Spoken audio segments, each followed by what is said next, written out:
the idea. I've been waiting for a feeling. Such a stupid little thought makes me feel like Frankenstein. Just a creature I created, that it just won't learn to fly. Still stumbles into darkness, such a fragile little thing.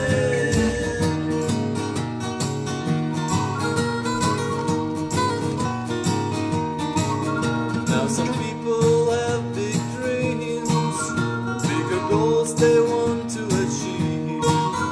Now there's no school for what I dream for, just morning turning nights. Learn to grow. So, Warner Archive is finally putting out the 59 Tarzan the Ape Man with Denny Miller and Joanna Barnes. It's never been released in any format. What took them so long? Well, it's not very good. It's one of the worst Tarzan movies. It's not as bad as Tarzan in Manhattan, but not by much.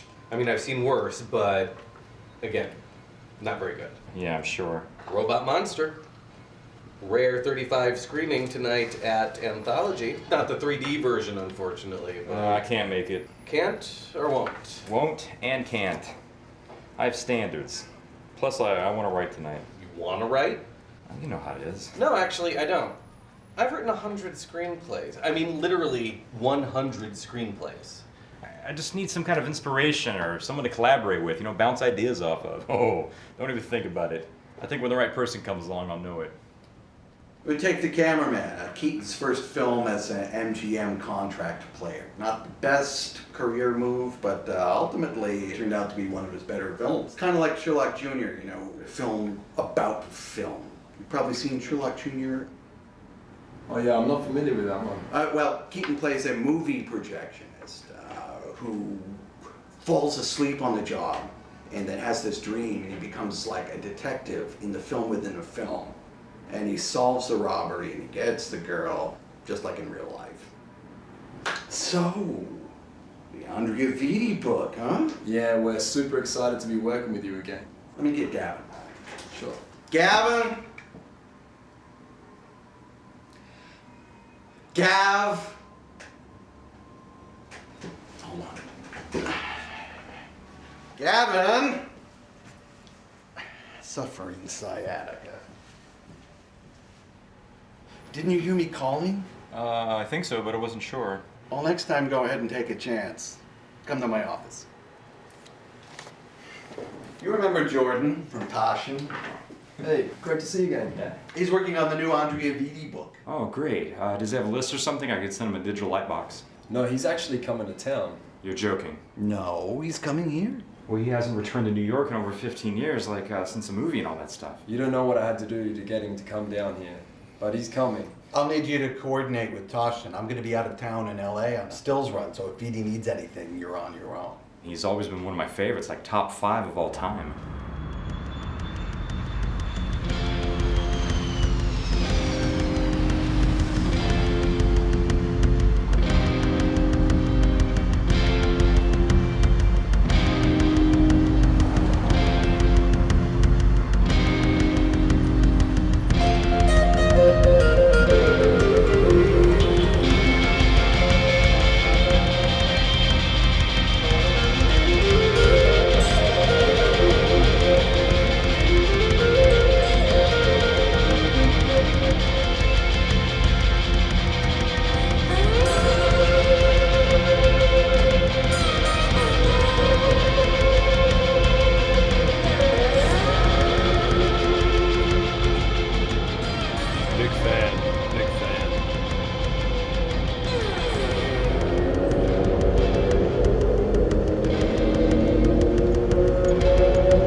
Roberto Rossellini. I'm trying to brush up on some of the films that Andrea Vitti might be researching.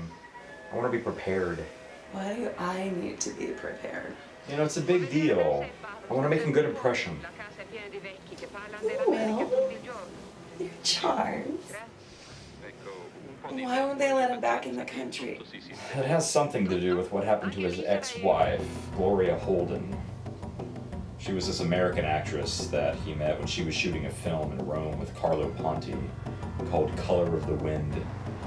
They moved to the city and got an apartment together where he was planning to shoot his first American film. She was going to star in it, and Scorsese was on board to co-produce. It was going to be a small masterpiece, very personal. They shot in their actual apartment on the Upper West Side for a realistic touch.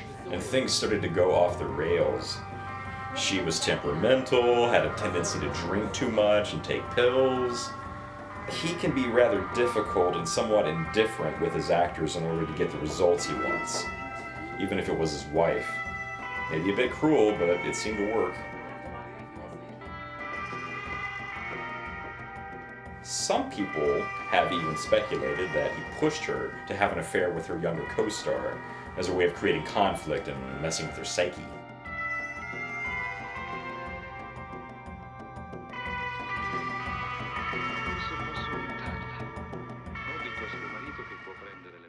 Near the end of the shoot,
and then she overdosed on pills and the film never got finished.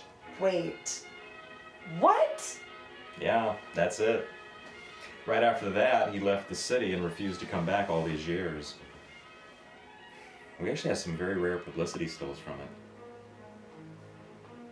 It's the one movie I would kill my own mother to see.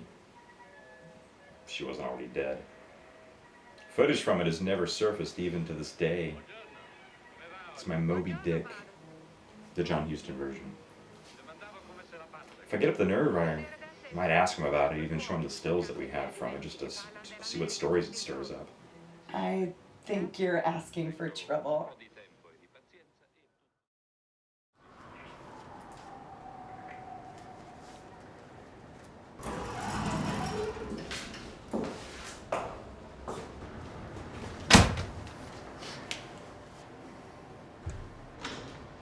Hey, I know you. Nice to meet you, Frank Capra. Oh, good one, Capra, yeah. It's okay. That's fine. All right, well, let me show you where we'll be sitting, please. Capra.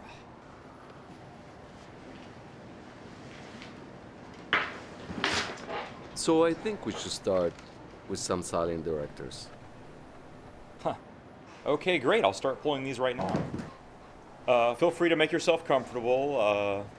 Some books? Would you mind if I take a look around? This looks like a cool place. Oh, yeah, not at all. Would you like a tour? Oh, certainly. I'll be here for the next 4 or 5 days. It's good to get acquainted. Yeah. Over here we have the Japanese and German films. Here we have the French and Spanish cinema. And over here we have the auteur directors. Am I in there? If I had my way, you would be. I think this is gonna be the beginning of a beautiful friendship.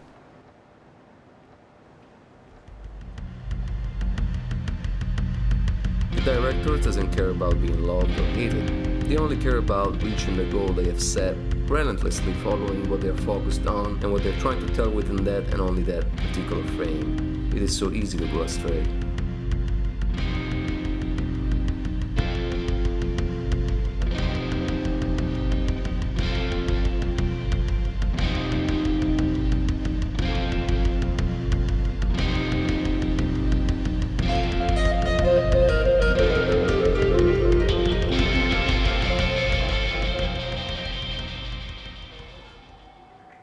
So, what's your story? Story? I don't have a story. Everyone has a story. Are you from New York? Texas originally. Texas. You and John Wayne. John Wayne is from Iowa. In real life, maybe. But on screen, John Wayne is from Texas. That's what matters, huh? So what brought you to New York? You did. Me? Yeah, and Jim Jarmusch, Godard, Scorsese, Woody Allen, any other filmmaker that I admired. I came to New York to go to film school. Oh, what did you study? Screenwriting. Ah, screenwriting. Huh. Do you still write? When inspiration strikes. And does it strike often? Not very often, but I'm waiting for it. One word of advice, don't wait. If you wait, it'll never show up. I mean, look at this place. All these photos. They should be calling to you. They are very much alive. I also made the mistake of waiting and wasted many years of my life. Trust me. Okay.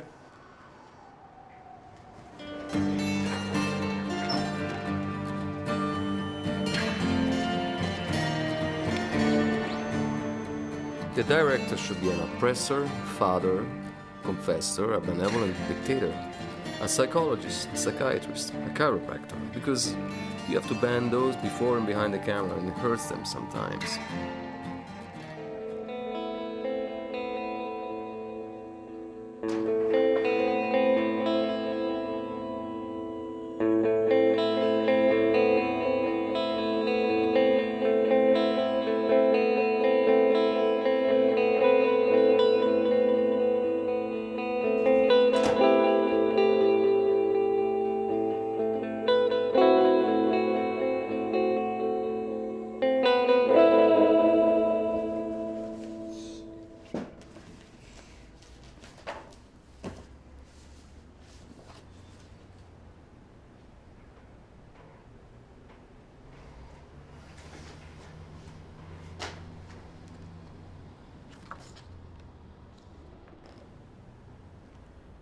Hey, I think I left something accidentally from another order, so let me just get that. Oh! Let me get that for you. Why is this here? Well, that's This is not supposed to be here. a rare publicity advance set. I know what they are. Is it supposed to be some kind of joke or something? Oh, I just thought that maybe you'd wanna... No. I'm gonna have to take this. This belongs to me now.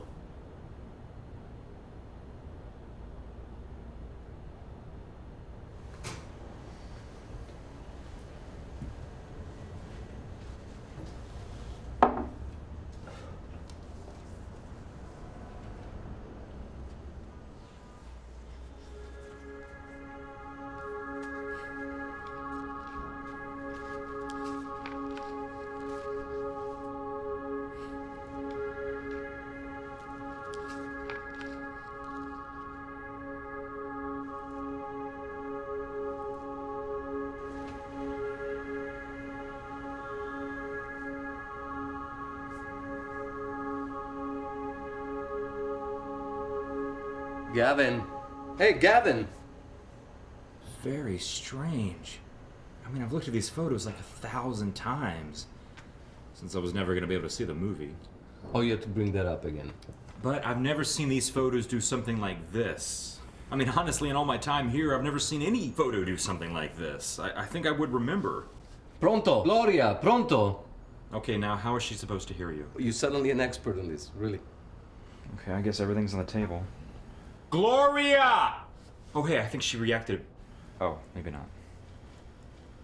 It's like she's stuck in some sort of movie limbo, trapped in a film continuum.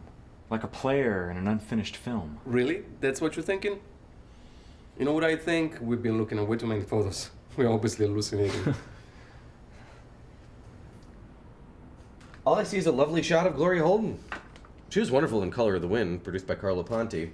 Promising film career cut tragically short in a troubled production. Yes, we all know the story. Thank you for the summary. But what do you see? Is the still moving? It's touching, yes. No, is it literally moving? Is Gloria walking around the room? No, she is not. I'm just not seeing it, fellas. And I've seen plenty of things in my pictures, believe me. But even I know when I've gone too far. The shot was taken the day we had a big fight. Oh, the day that she slept with the actor and then overdosed on sleeping pills? Boy, you've done your homework. I mean, I know they were flirting a bit and I allowed it, but I was taken aback when they actually did sleep together. I was standing there in the kitchen having a glass of fine Italian wine and she was killing herself in the other room.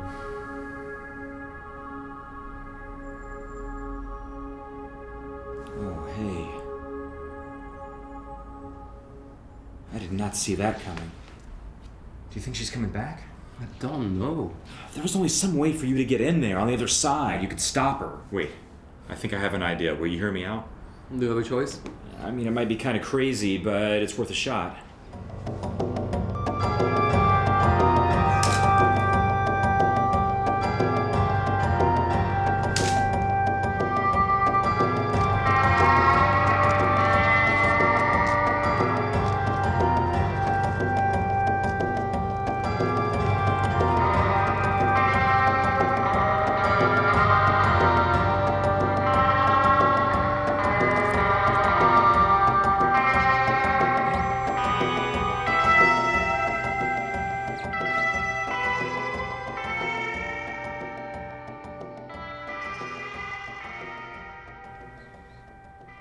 Okay, this is it. When I drag this over, I have no idea what's going to happen. We could end up changing the future entirely. Once you go back in time, all bets are off. When we meet again in the present, we might not remember any of this. We could end up creating a whole different reality. Whatever happens, I really hope I'm able to see your film. Find my Moby Dick. Yeah, the John Huston version. Yeah.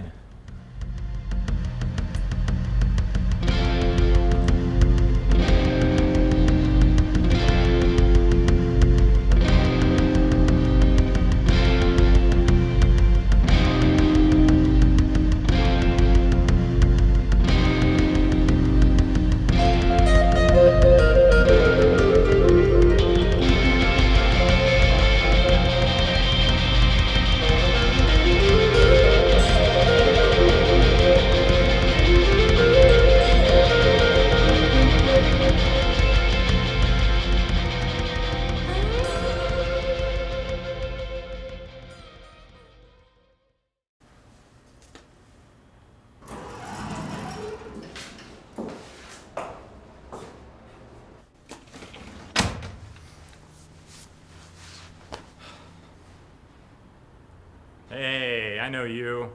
Frank Capra, right? Frank Capra, yeah, good one. All right, let me show you where you'd be sitting, please. Really loved your last film with Gloria Holden. All four, actually. Oh, thank you. So, what's your story? Story? I don't have a story. Everybody has a story. Are you from New York? Texas originally. Texas? You and Roy Rogers. Roy Rogers is from Ohio. What brought you to New York? I came here to go to film school, screenwriting. Oh, do you still write? And when inspiration strikes. Does it strike often? Or? All the time. I mean, it's this place. The stills are so alive. Really? I've written 100 screenplays. Like, literally 100 screenplays. Let's hear something. I'm looking for a new project. Well, there's this one idea that I've been playing around with about a French film director who comes to New York City to work on a film book. And he meets a time-traveling photo researcher who has figured out some way to scan himself into the photos and go back and change the past and that sort of thing. I like it. Well, I think it's gonna be the beginning of a beautiful friendship.